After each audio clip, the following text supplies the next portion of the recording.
24% of children in America live in absent father homes. So 1 out of 3 children do not have their biological father in their home.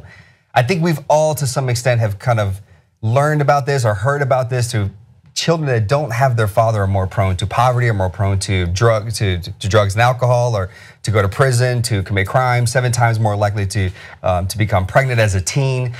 There's just a lot of negative connotations that come along with the father not being present.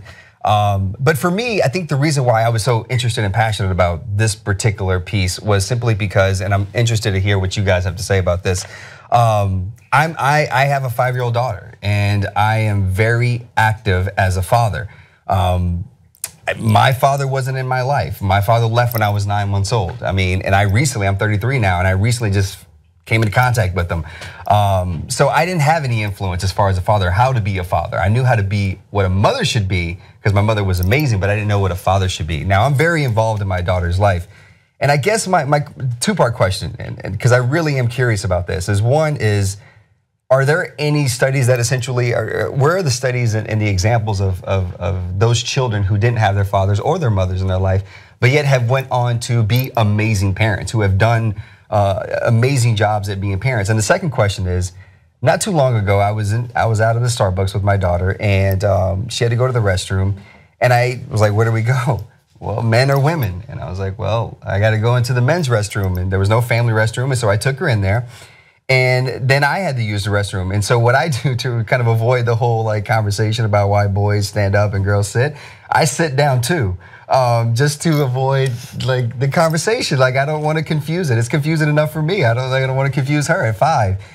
But I posted it on social media that I did this, that I sat down, and I got so much backlash about the fact that why was I, as the father to a daughter, taking my daughter into the restroom? Why was I doing that? That should be the responsibility of the mom. And I was like, well, this is not a laptop that you just have at Starbucks and you just say to someone, can you watch my laptop while I go into the restroom real quick? This is my daughter, this is a human being, and as a father, this is what I'm supposed to do. And I think we saw a couple years ago where Ashton Kutcher came out and he really wrote a really public piece that went viral about having more family restrooms and having changing tables in men's restrooms, because men are now starting to become more active and more involved. Not just, and there's nothing wrong with being a weekend dad, but that's all you can do. But a lot of dads are now just Monday through Friday, Monday through Sunday, 7 days out of the week. So I don't know, this was just an interesting story to me, and I just wanted to honestly get your opinion, because I'm trying to figure it out in my own head.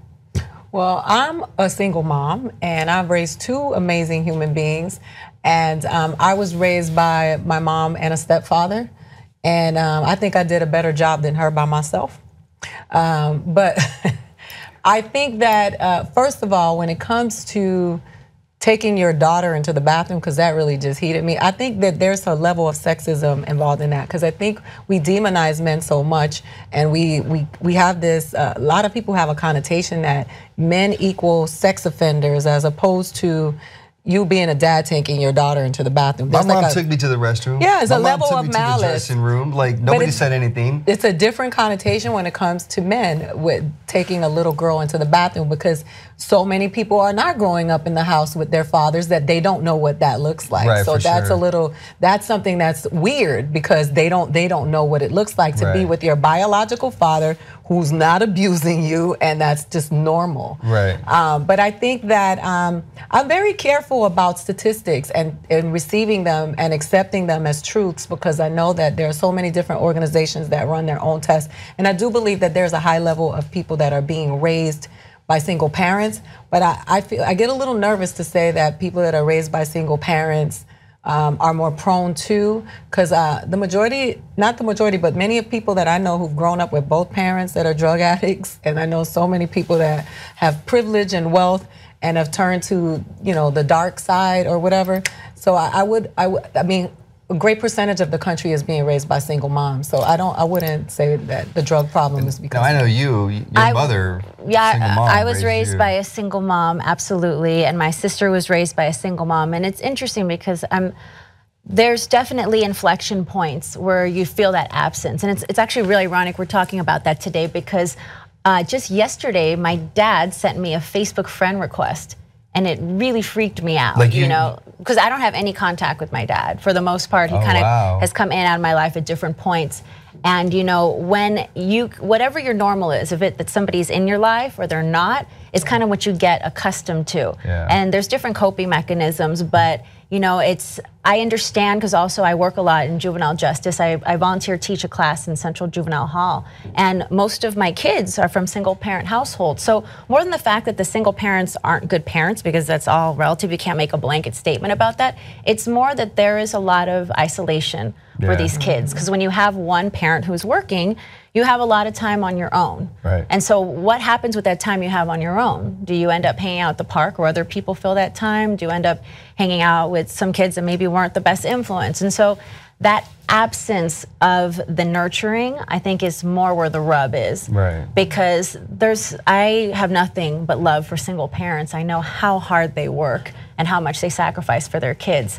But you know, as somebody who didn't grow up like with a father, you know, I could see how some people would be like, "Oh, what's the dad doing going into the restroom with the little girl?" Because you're just not used to it. It bothers me because Yeah. I mean, we have this big conversation in our society about equality and women having the same as men and you know, and absolutely well deserved, as they should, you know. But I just also think as well as from a cultural societal standpoint is like, we're doing this. We're labeling like, you as women, this is what your role is, and as men, this is not what you're supposed to do. Like, this is not what you do. You just go work and you come home and you're the breadwinner.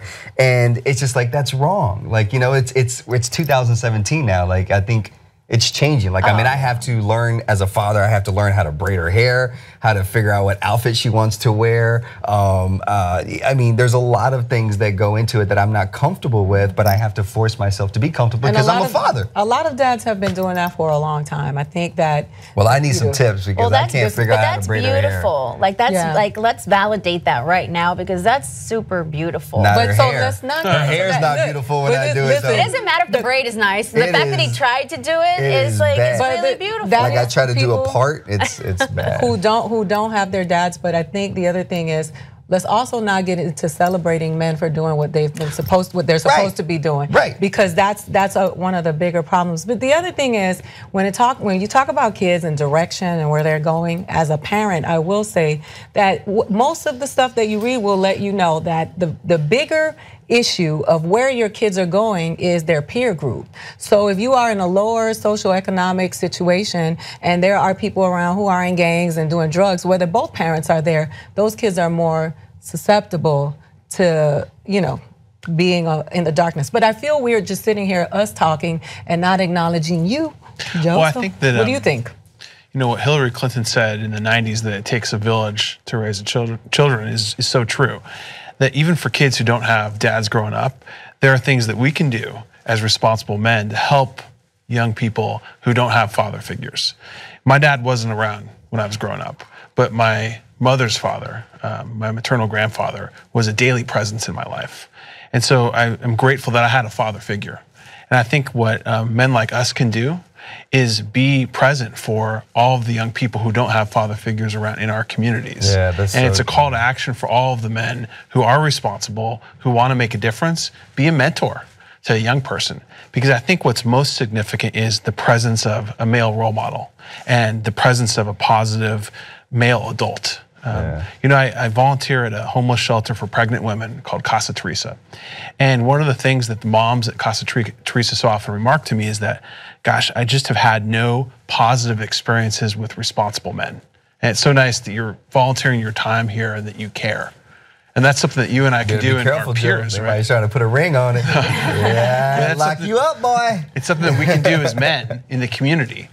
Be a mentor for young people who don't have father figures. Yeah. Well, I think it's very telling that there are 4 people sitting here, and all 4 of us were raised without our fathers. Yeah. So. And I think we're doing all right. Yeah, I think so too. Yeah. So for those, I think that's a perfect way to kind of end this segment, Joe. Is just, you know, for us or for all of us here, honestly. I mean, but.